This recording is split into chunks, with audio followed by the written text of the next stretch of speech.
What if I told you an African king once tried to reclaim Black Americans, not as slaves, but as citizens?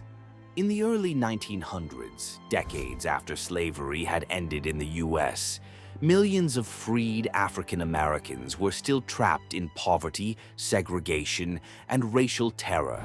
But across the ocean, in what is now Ghana, one man had a vision. His name was Chief Alfred Charles Sam, a West African trader who declared himself chosen by God to bring Black Americans back home. But this wasn't just talk.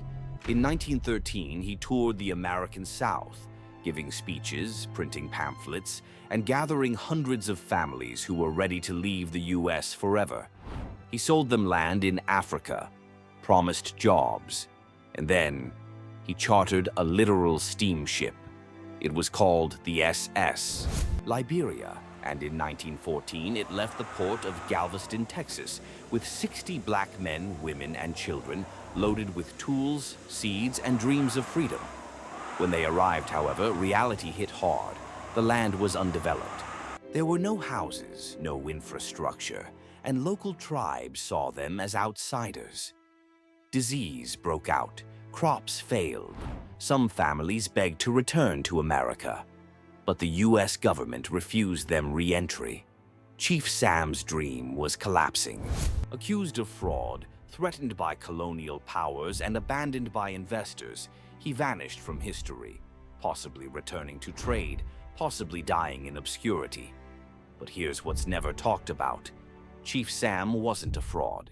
He was early. His plan, creating a Pan-African society by relocating African Americans to West Africa, would later influence Marcus Garvey, Malcolm X, even modern repatriation movements. His followers weren't fooled. They were desperate for dignity in a world that offered them none. This story isn't about failure. It's about the forgotten ambition to reverse the Atlantic slave trade. If this is your first time hearing it, that's the point. Because Teduent exists to tell the history that was too complicated for the textbooks.